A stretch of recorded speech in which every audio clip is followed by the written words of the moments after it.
السلام عليكم ورحمة الله وبركاته. حبايبي عاملين ايه؟ يا رب تكونوا في احسن حال. النهارده ان شاء الله هنعمل خلطة للتنظيف العميق، خلطة كده هوت من الاخر، تنظيف الحوائط، تنظيف الارضيات، تنظيف اي حاجة دهون بقى، سيراميك، حنفيات، اي حاجة، حاجة خرافة. هنقولك المكونات الاول وبعدين هنقولك ازاي نستخدموها. بس برضو متنسيش في اللايك والشير والاشتراك في القناة وتفعيل زر الجرس عشان يوصلك كل جديد. اول حاجة حطيت نص كوباية مية، وهنحط معاها نص كوباية خل. طبعا انتوا عارفين الخل في التعقيم والتنظيف وازالة الدهون، يعني حاجات كده هوت، حاجات ياما كده هوت بيعملها الخل، ما نقدرش نستغنى عنه في التنظيف ابدا في البيت. طيب حطينا نص كوبايه ميه ونص كوبايه خل، هنحط معاهم معلقه من الكربوناتو، معلقه كبيره كده من الكربوناتو، وهتقلبي. بصي التفاعل عمل ازاي، حتى الكب. يلا معلش، هنحط معلقه كربوناتو. اعملي بقى في حاجه اكبر عشان لما يحصل التفاعل ده من السائل بتاعك ما يتكبش. هنحط معلقه كربونات، وهنحط معلقه او نص معلقه صغيره من ملح الليمون. معلقه كربونات ومعلقه كبيره من معلقه الاكل، ونص معلقه شاي من ملح الليمون. هنحط ايه كمان؟ هنحط كمان مكون تاني اللي هو هيساعد بقى في التنظيف. طبعا انتوا عارفين ملح الليمون والكربونات في التنظيف شكله ايه، التلميع والتنظيف خرافه. هنحط المكون التاني اللي هو ايه، هنحط اللي هو كلوركس الالوان. انا حطيت كلوركس الوان عشان لو عملت الحوائط، طبعا الكلور الابيض هيبهدل الحيطه وكده اهوت. كلوركس الالوان كويس. انت عايزه تحطي كلور ابيض بدل كلوركس الالوان حطيه، بس خلي بالك وانت شغاله في الحوائط بالذات، يعني ممكن في السيراميك او في كده مش مشكله، لكن في الحوائط لا بلاش، هتحطي كلوركس الوان. حطينا كلوركس الوان حبه صغيرين زي ما شفتي، وهتقلبي الخليط كويس، وبعد كده هنحطه في بخاخه. هتحطيه في بخاخه وهترشي على اي حاجه عايزه ترشي عليها، عايزه تنضفيها. شبابيك، الموتان طبعا، إيه دولاب قلموتين، الحوائط ماشي، الارضيات، الحنفيه، الحوض، اي حاجه عايزه تشيلي من عليها اي نوع من الاوساخ هتشيليها من عليها. دي حاجه جباره كده، حاجه جميله وحاجه بسيطه خالص. معلقه كربونات ومعلقه ملح، نص معلقه ملح ليمون مع حبه ميه وحبه خل وحبه كلوركس، خلاص عملتي احلى خليط للتنظيف عندك في البيت، ينفع لكل البيت.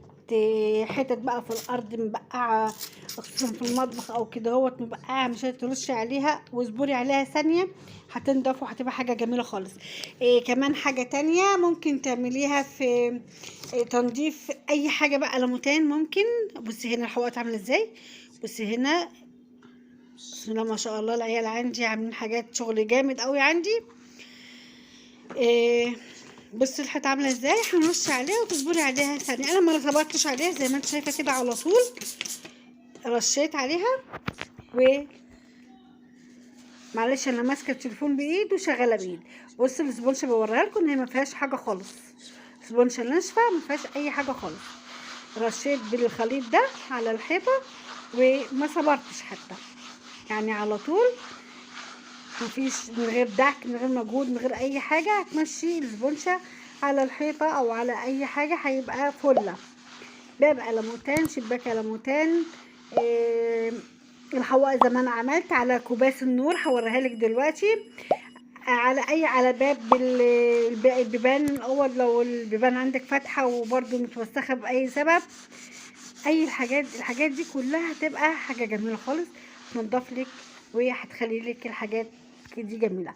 لو فضلتي معايا لغايه كده اوعي تنسي اللايك، ولو مش مشتركه اشتركي معايا في القناه وفعلي زر الجرس عشان يوصلك كل جديد. هنا بعد ما عملت بالاسبونشه جبت فوطه ناشفه ومسحت، مش محتاجه ميه تغسلي ولا اي حاجه، هي فوطه ناشفه وبعدين تمشيها على الحيطه. شفت الحيطه بقت فله ازاي؟ هنوريكي برضو الباب. بصي رشيت على الباب برضو برضو ما صبرتش، يعني انا رشيت على الباب وعلى طول عملت بالسبونشة. معلش بقى التصوير كده عشان ماسكه بايد وشغاله بايد وبصور بايد كده. بس يعني بمشي عليه السبونشة بقلل مجهود، والله ما عملتش مجهود ولا عضلي ولا اي مجهود، يعني اوام كده اهوت خلص الموضوع وبقى بيلمع زي ما انت شايفه كده اهوت. كده تمام قوي.